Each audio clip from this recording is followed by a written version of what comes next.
días. ¿Cómo están? ¿Bien? Excelente. Bueno, yo sé que hoy tenemos un tiempo donde vamos a convivir y vamos a comer, pero vamos antes de cualquier cosa pues a comer de la vida. Y yo quiero hablar hoy de un tema que es aprendiendo de las sombras. Aprendiendo de las sombras. Uno dirá, ¿qué es eso? Bueno, pues quiero hablar de lo importante que es aprender de los ejemplos de las cosas que sucedieron en el pasado y que nos sirven porque reflejan las realidades del nuevo pacto. O sea, cosas que sucedieron en lo que conocemos como el Antiguo Testamento, eventos, situaciones, que lo que es prácticamente es figuras, es parábolas, reflejan realidades que iban a suceder ahora en el tiempo en que nosotros vivimos. Y estas cosas nos sirven para ver las riquezas de la obra de Cristo, para poder comprenderlas desde diferentes ángulos. Y también nos sirven para entender aquellas cosas que no debemos hacer. Primera de Corintios 10:1 comienza diciendo, no quiero que ignoren. O sea, ninguno de nosotros deberíamos ignorar que todos nuestros padres, y lógicamente se está refiriendo el apóstol Pablo a los antepasados de la fe, estuvieron bajo la nube, hablando del pueblo de Israel en el tiempo de transición de Egipto a la tierra de promesa. Todos nuestros padres estuvieron bajo la nube y todos pasaron por el mar. Ahora, Pablo no está hablando de que ellos participaron de algún ritual, no está hablando de eso, sino que todos eran parte del pueblo de la nube. Ese pueblo era reconocido precisamente porque la nube en el día, que se convertía en una columna de fuego, o sea, en el día era una columna de nube y en la noche se veía como una columna de fuego. La gente los conocía porque eran el pueblo que estaba acompañado por esta columna. Caminaban con ella a todas partes. A donde ellos se movía, o más bien donde se movía la nube, ellos se movían, y la nube y el pueblo siempre andaban juntos. El verso 2 dice, en Moisés todos fueron bautizados en la nube y en el mar. Ahora, en realidad, esta palabra sumergidos, fueron bautizados, quiere decir que fueron sumergidos. Todos fueron sumergidos en la nube, todos fueron sumergidos en el mar. En realidad, nunca estuvieron sumergidos de manera literal. Lo que Pablo dice es que en Moisés, o a través de su liderazgo, todos los que vivían en ese tiempo, que eran parte del pueblo de Dios, que eran la nación de Israel, habían sido sumergidos en la realidad de la nube. Y en Moisés también habían sido sumergidos en la realidad del mar o en el mar. Aunque en realidad pasaron en seco, no es que fueron sumergidos en el mar, nunca se sumergieron físicamente, pero espiritualmente el mar los bautizó o los sumergió en una realidad que les dio una nueva identidad, tanto al ser bautizados en la nube, si vemos la imagen. Nosotros, en este caso, es la columna de fuego que en la noche alumbraba a toda la nación. Por eso Pablo dice, ellos fueron sumergidos en la nube. ¿Por qué? Porque esa nube en Moisés les dio una nueva identidad. Todos eran alumbrados por esa nube en la noche y todos eran protegidos por la nube en el día. Entonces, en Moisés fueron bautizados, es lo que dice la Escritura, en la nube y en el mar, aunque nunca existió un ritual de bautismo. No existía el bautismo como ritual. Sin embargo, ellos fueron bautizados. Ellos fueron sumergidos en dos experiencias que los identificaba como un pueblo único.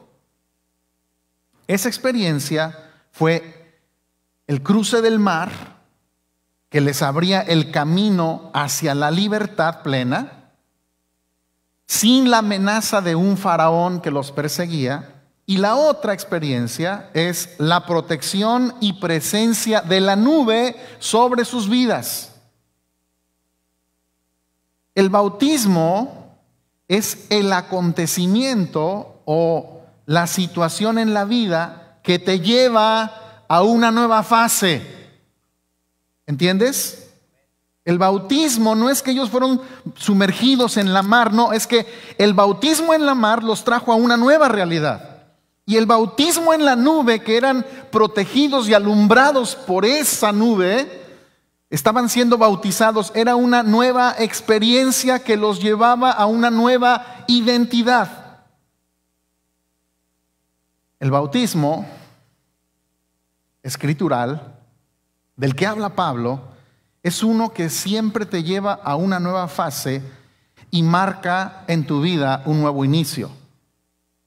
No es un ritual de meterse en algo. El bautismo del que habla Pablo no es meterse en agua, sino meterse en la realidad del Espíritu que te lleva a un nivel nuevo y más alto. Tú te puedes meter en el agua muchas veces y nunca ser bautizado en Cristo.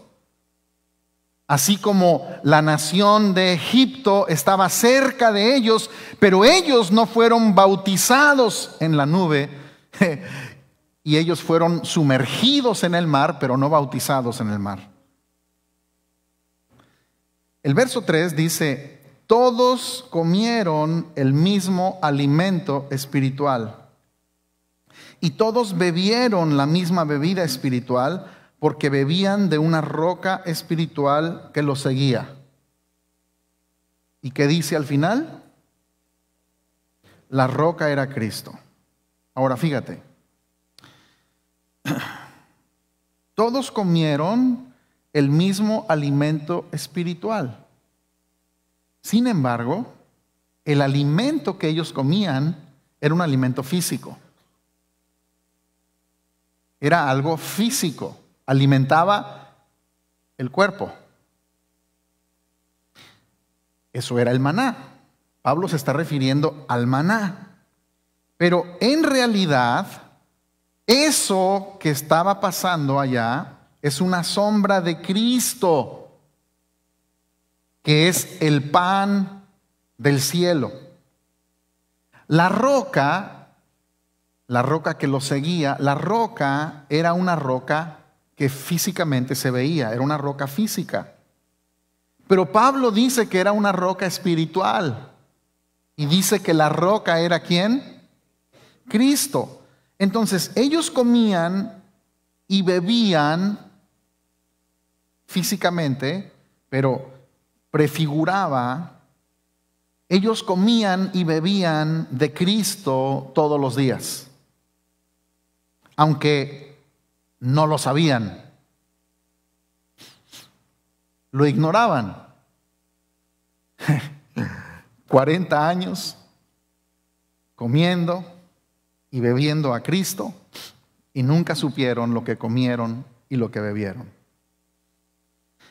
Así como hoy hay muchos que están comiendo de Cristo sin saberlo. Comían y bebían lo mismo todos los días.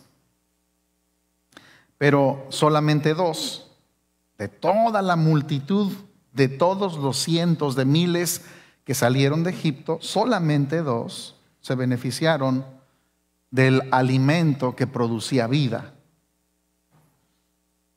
del alimento que producía fortaleza, del alimento que producía permanencia, del alimento que producía salud. Solamente 2. Muchos pueden comer de Cristo y beber de Cristo, pero no todos tener el mismo beneficio.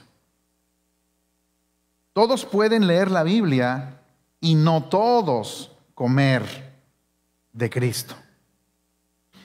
Todos pueden orar. Mucha gente puede rezar por la mañana, pero no todos oyen a Cristo. Todos pueden congregarse, mucha gente en un mismo sitio, y escuchar el mismo mensaje, pero no todos percibir a Cristo. Todos pueden cantar, pero no necesariamente adorar. Entonces, la nación de Israel dependía del maná, Cristo, y de la roca, Cristo. Todos los días comían y bebían de la roca, comían de Cristo, bebían de Cristo, y con todo y eso, nunca entendieron la razón de haber sido sacados de Egipto. Y el maná y la roca se convirtieron en una rutina. Era algo rutinario y que después llegó a ser algo sin sentido. Aunque en realidad era un milagro. Era un milagro cotidiano. Diariamente un milagro. Era un milagro que llegó a ser visto y apreciado como algo natural. Cristo llegó a ser algo natural en sus vidas. Para llegar a la tierra de promesa, no había opciones. O sea, ellos no tenían la opción que nosotros tenemos el día de hoy, que normalmente en un domingo sales de aquí y dices, pues voy a comer comida mexicana o italiana o china o tailandesa o colombiana o venezolana o centroamericana o lo que sea. No, allí no había opciones. Allí siempre era el mismo buffet. All you can eat maná y all you can drink roca.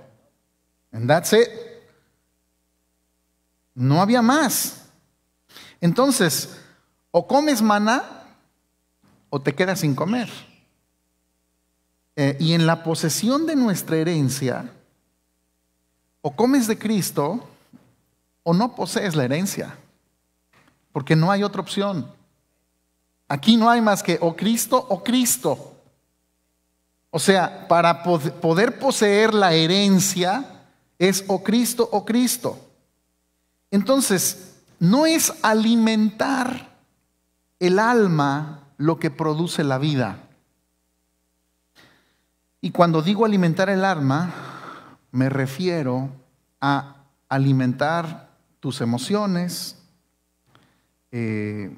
tus sentidos naturales, los deseos que podemos tener a través de mensajes motivacionales.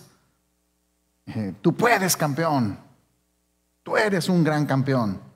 Saca al gigante que está dentro de ti. Piensa en grande. Las riquezas te pertenecen. Y mensajes emotivos, ¿no? Ríase de sus problemas. O mensajes entretenidos con unos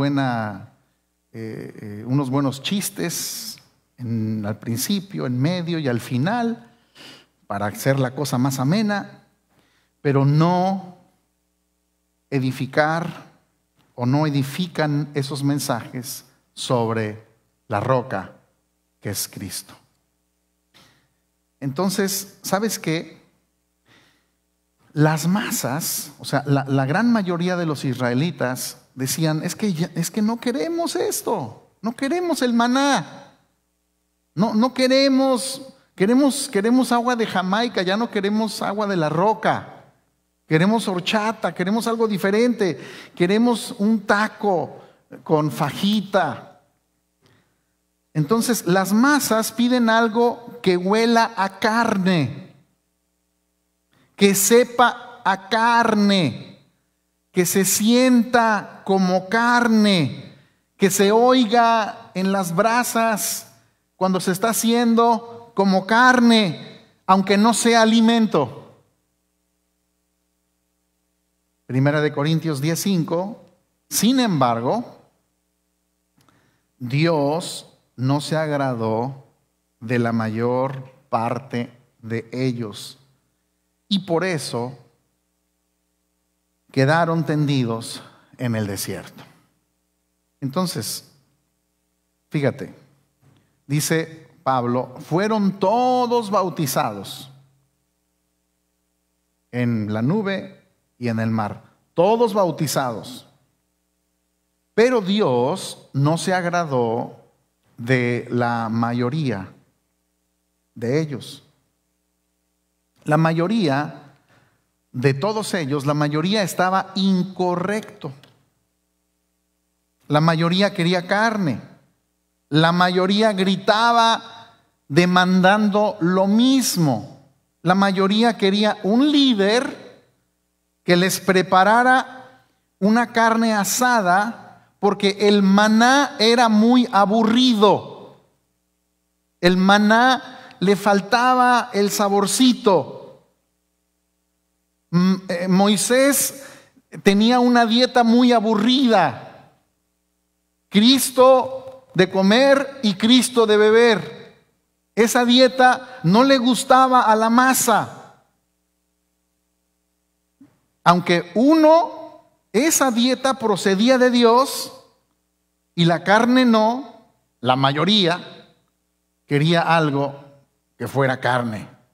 Mira, en la vida del Espíritu, la mayoría, en forma general, siempre estuvo equivocada. La mayoría no pensaba que vendría un diluvio. Decían, no hombre, Noé, tú estás loco. La mayoría se quedó en Sodoma cuando Sodoma fue destruida. La mayoría querían regresarse a Egipto después de haber salido de Egipto. La mayoría pensaba que era imposible poder vencer al gigante Goliat. La mayoría se escondía de los amalecitas y huían de ellos y no querían pelear con ellos. La mayoría no fue apto para ser parte del ejército de Gedeón. La mayoría se desviaba y adoraba en los lugares altos con los falsos ídolos durante el tiempo de los reyes. La mayoría se dejaba influenciar cuando un rey se levantaba como malvado, todo el mundo se desquiciaba juntamente con ellos. La mayoría gritaba, crucifícale, declarando como criminal a Jesús. La mayoría de discípulos no creyó en su resurrección. La mayoría de los que recibieron un milagro de Jesús no creyeron en él. La mayoría de los leprosos curados por Jesús no fueron agradecidos. La mayoría de los profetas decían lo contrario a lo que decía Jeremías. La mayoría de los espías que fueron enviados para inspeccionar la tierra de promesa dijeron, no es posible tomar la tierra. La mayoría del mundo no cree en Cristo. La mayoría de los que se llaman cristianos no tienen una revelación de Cristo.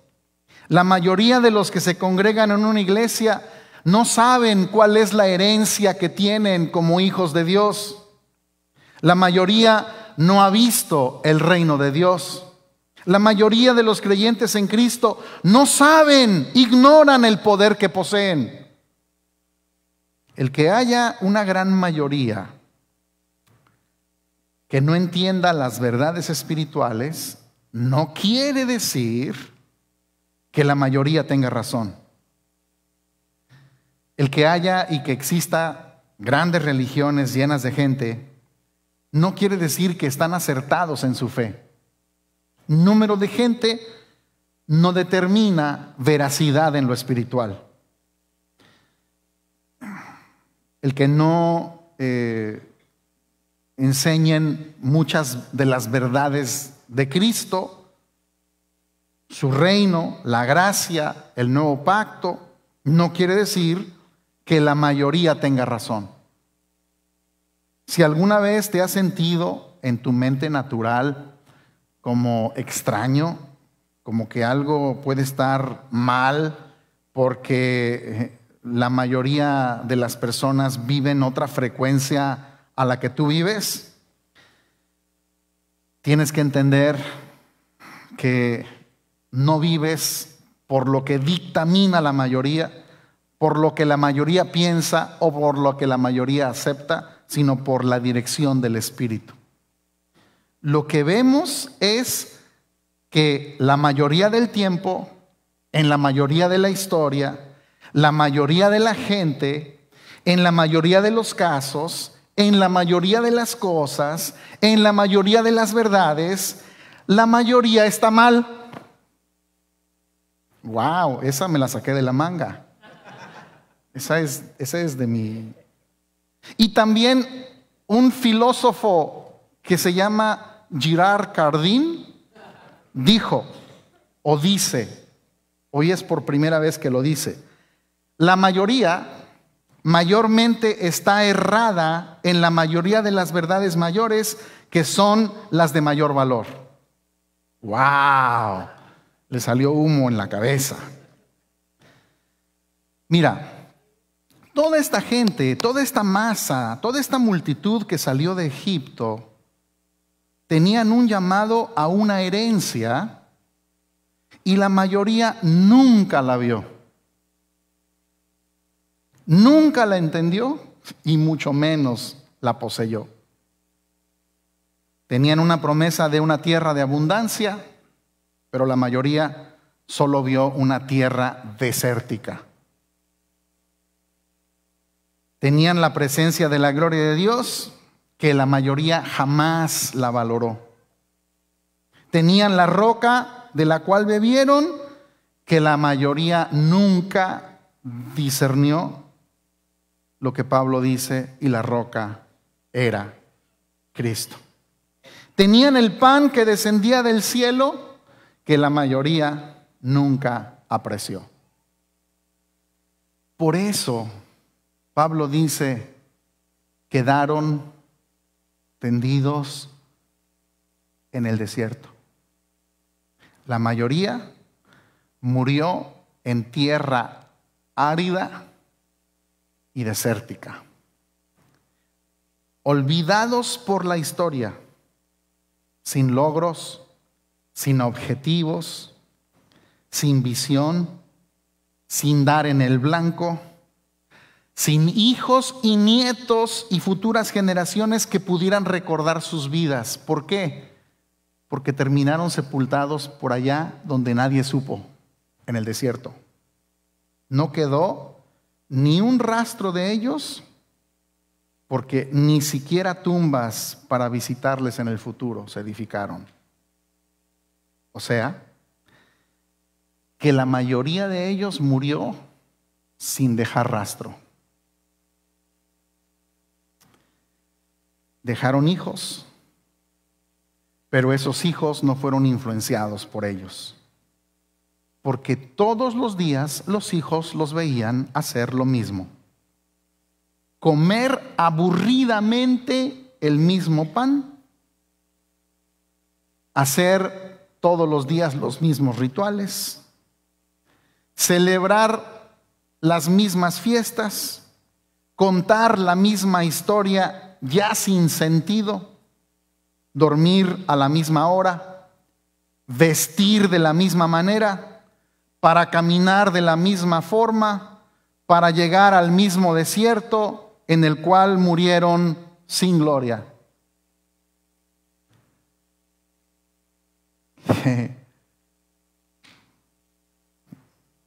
Lo que dice el siguiente versículo es muy interesante.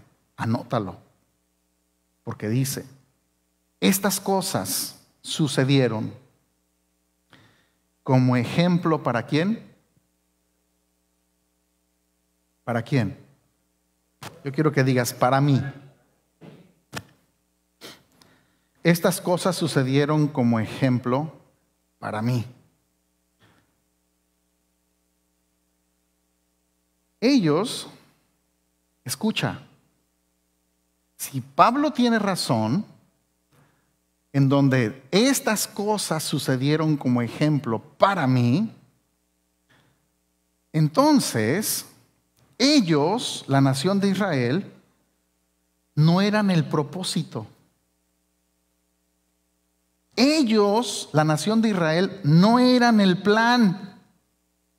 Ellos no eran el objetivo. Eran un ejemplo.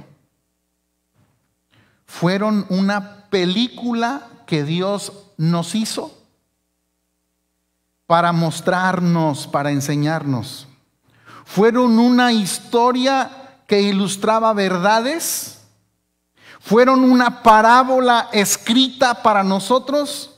Fueron un ejemplo para nosotros. Muchas personas idolatran y casi ponen al nivel de Dios a los judíos. Ellos existieron, experimentaron vivencias de Dios, escribieron los eventos que conocemos en la historia bíblica con una razón. Dios quiso dejarnos un ejemplo de lo que no debemos hacer. Fueron un ejemplo de lo malo que no debemos hacer. Yo por eso quiero llevarme a un grupo a Israel, para enseñarles el ejemplo de las cosas que no debemos hacer. Veía en el Face a un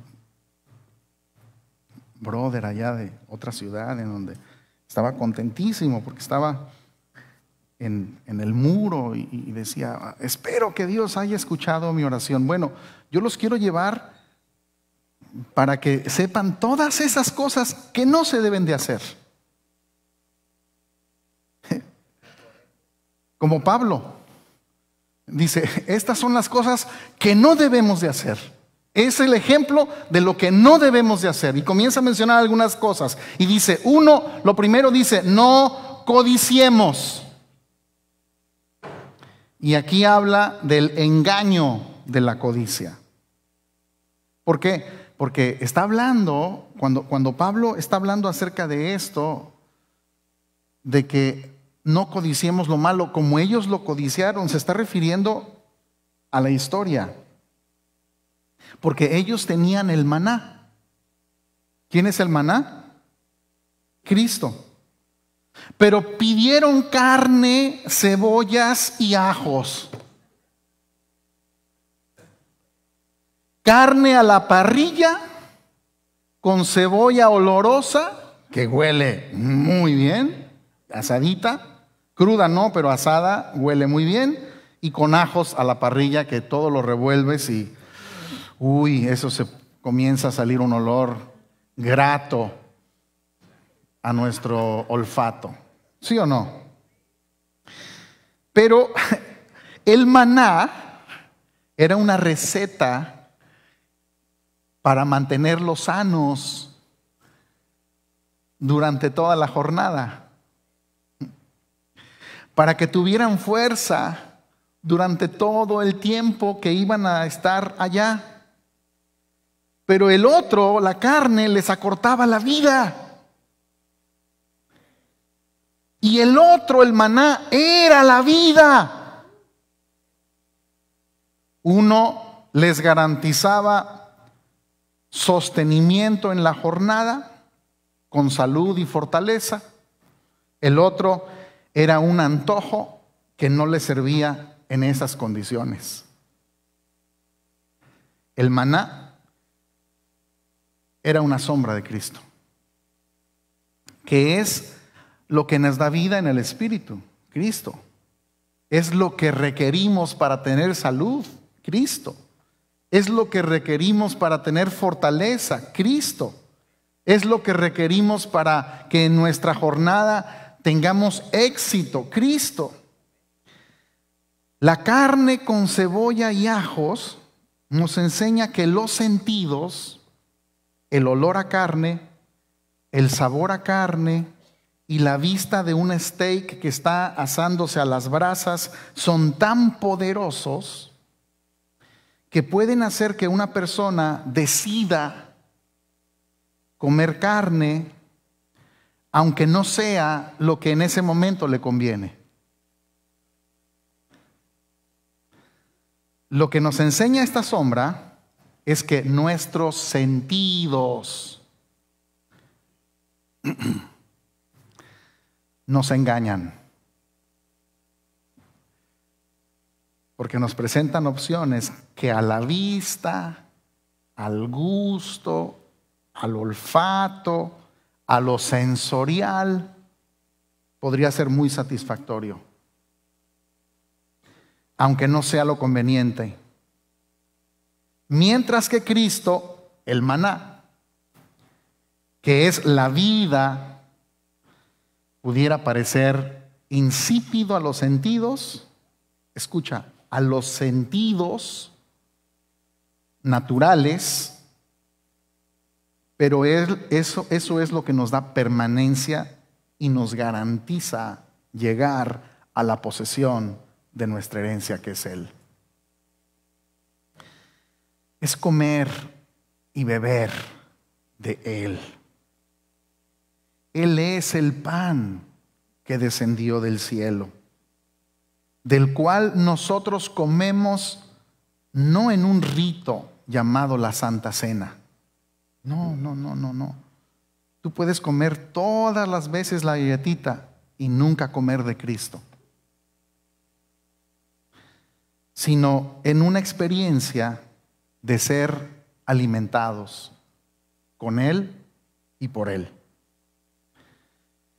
Como Él dijo cuando ilustró la realidad del nuevo pacto: coman, este es mi cuerpo, el cual se ha partido entre todos ustedes. Ahora yo soy ustedes. Coman de eso, reciban esa verdad, vivan esa verdad. Yo quiero comer de ese Cristo que produce vida en el Espíritu. Y bebemos de Él, de la roca eterna, que nos da agua que cuando la bebemos jamás volvemos a tener sed. Tú sabes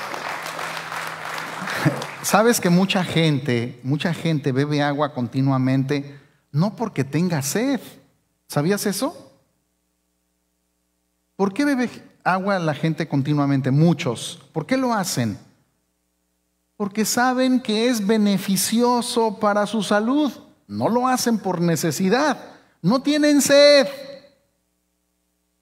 Tienen una medida que dicen: me voy a tomar 1 galón de agua por día. No es porque tengan sed.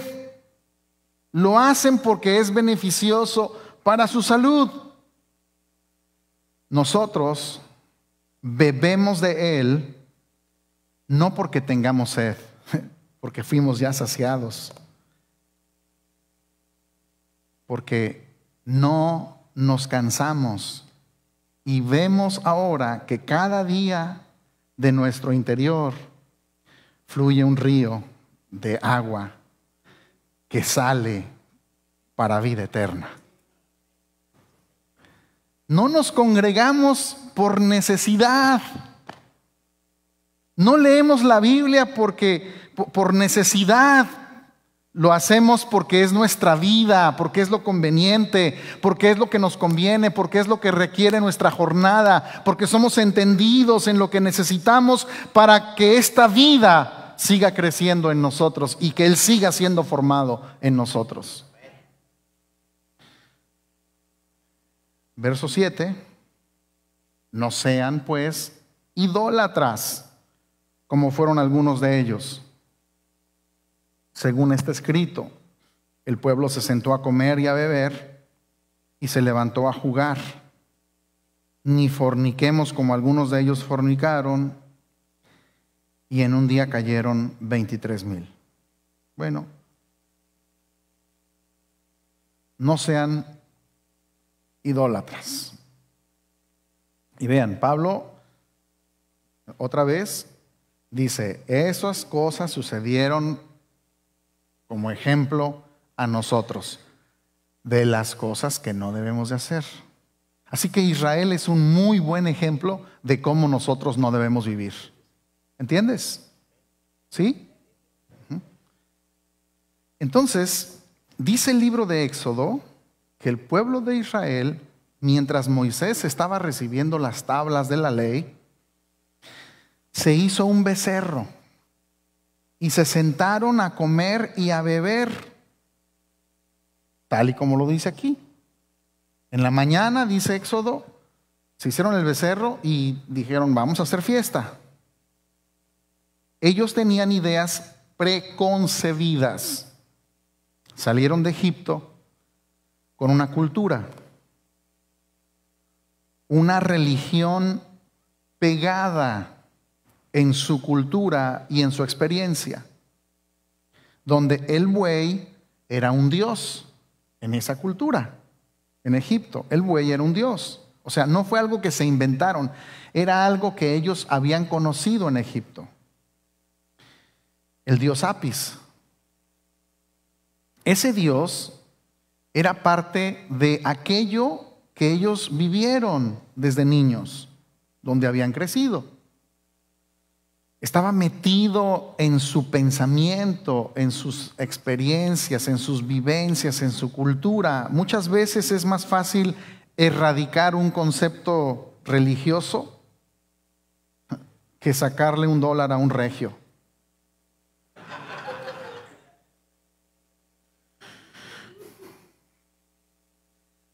Es más fácil comer tacos con guantes de box que erradicar una mentalidad religiosa. A ver, cómete unos tacos con guantes de box, así bien serviditos, y los quieres agarrar.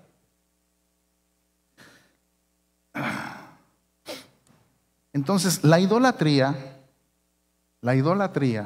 no es solamente hacerse un ídolo y adorar a ese ídolo, sino puede ser una doctrina que llega a ser idolatrada, una doctrina que llega a ser casi adorada, porque se le canta a las doctrinas, se les levanta a las doctrinas.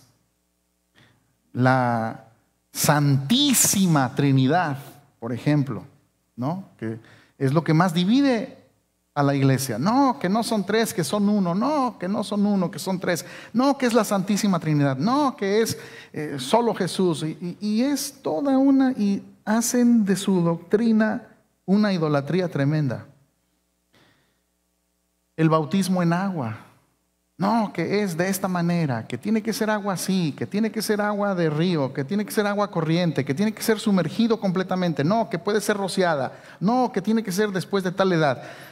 Y se hacen toda una serie de cosas por ver cómo la gente se mete al agua, que lo único que puede causar es un buen remojón, una buena frescura y quizás un resfriado, pero que ningún rito te puede sumergir en Cristo. Es cuando Él te alumbra como la nube alumbraba a la nación de Israel, que tú eres bautizado en Él, que tú eres metido en esa realidad. No, que si el rapto, que si es antes, que si es después, que si es después de la tribulación, que si es antes, que el templo si va a ser en Jerusalén, que si no va a ser, que si va a ser acá, que si la Santa Cena tiene que ser de esta manera, que si el aceite de la unción tiene que venir de tal región, que si el Santísimo Ministerio, que si la Santa Ciudad, que el Santo, el enmascarado de plata, que el Santo Niño de Atocha, y tanto santo que hay. La santa denominación a la que pertenezco, y se idolatra la doctrina. Y hacemos todo un, no me toques mi doctrina. No me toques la doctrina, porque si tocas esto, ya eres un hereje. Y le damos el valor divino a lo que no lo tiene. Lo único que es divino es Dios, no tu doctrina. Y dice Pablo, ni forniquemos, como algunos de ellos fornicaron y en un día cayeron 23,000. La sensualidad. Israel en Sittim, es a lo que se refiere este evento. Cuando Israel en Sittim se unió a las mujeres de Moab, y ellas practicaban la idolatría. O sea, comenzaron a tener sexo e idolatría en sus rituales, porque era parte de la religión de ellos. En la religión de Moab, los rituales religiosos eran sexo con idolatría al mismo tiempo. Los de Israel, al ver eso, se comenzaron a convertir. Dijeron, pues como que esta religión está buena. Comenzaron a convertirse a la adoración a esos dioses. Lo mismo de la carne y el maná. La realidad de un Dios invisible que no tiene nada que ver con lo que puede sentir, con algo sensual, a lo que ellos se convirtieron, porque aquello era sensual y esto no. Y en un día murieron 23,000 israelitas. Entonces ellos usaban la sensualidad con la adoración. Era sensual y era sensorial. La adoración sensual, sensorial. Usaban lo carnal con algo espiritual, una mezcla, para que de esa manera los israelitas pudieran ser desviados a la adoración de otros dioses. Entonces, a todos ellos lo que les llamaba la atención era lo sensual, pero todo estaba mezclado.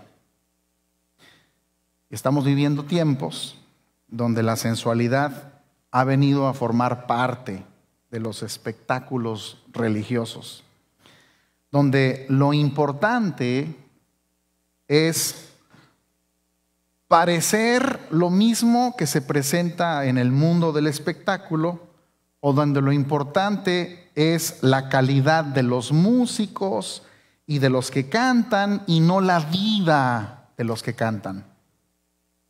Lo que importa es que se sepa las notas, aunque no sepa nada de la iluminación de Cristo.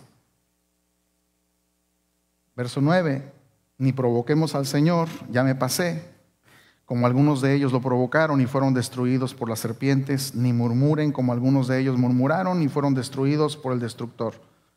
No provoquemos al Señor. El menosprecio. En este caso, se refiere al menosprecio de lo que se les daba diariamente.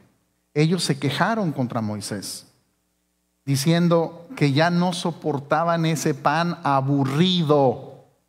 Es muy aburrido. No cuentas chistes cuando nos das el pan. No nos reímos al comer el maná, queremos algo que huela. Entonces, como no veían un bistec que olía y que tenía cebolla con aguacate y limón, y no comprendían los beneficios que les proveía el maná, menospreciaron la comida y la provisión, menospreciaron la vida. Dijeron, ese pan es muy aburrido, queremos algo con más sabor, aunque nos dé dolor de estómago.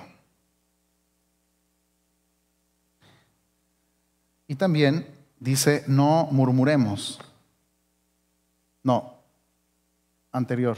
Sí, ni murmuren, ni provoquemos al Señor como algunos de ellos lo provocaron y fueron destruidos por las serpientes. O sea, la murmuración. Ni murmuremos como algunos de ellos murmuraron y fueron destruidos por el destructor. Entonces, no provocar y no murmurar. La murmuración es una queja en ignorancia. No conocían el proceso ni el cómo, y cuando se vieron en el desierto sin comida y no vieron con sus ojos de dónde iban a poder subsistir, de dónde iba a salir para ellos poder caminar por el desierto, comenzaron a hablar contra Dios y contra Moisés. El verso 11 dice, estas cosas le sucedieron como ejemplo y fueron escritas como enseñanza para nosotros, otra vez, para quienes ha llegado el fin de los siglos. Todo lo que sucedió, la historia de Israel, no era lo que Dios quería hacer. Eso era solo el manual de instrucción y de ejemplos. Cuando un fabricante hace algo, antes de sacarlo al mercado, produce un manual en donde en ese manual están las instrucciones y se dice cómo es que esa cosa funciona. ¿Cierto? O sea, no lo saca sin manual. Primero hace el manual y entonces lo saca. Escucha, todo lo que fue escrito no era para Israel. Lo escribieron israelitas, pero no era para ellos.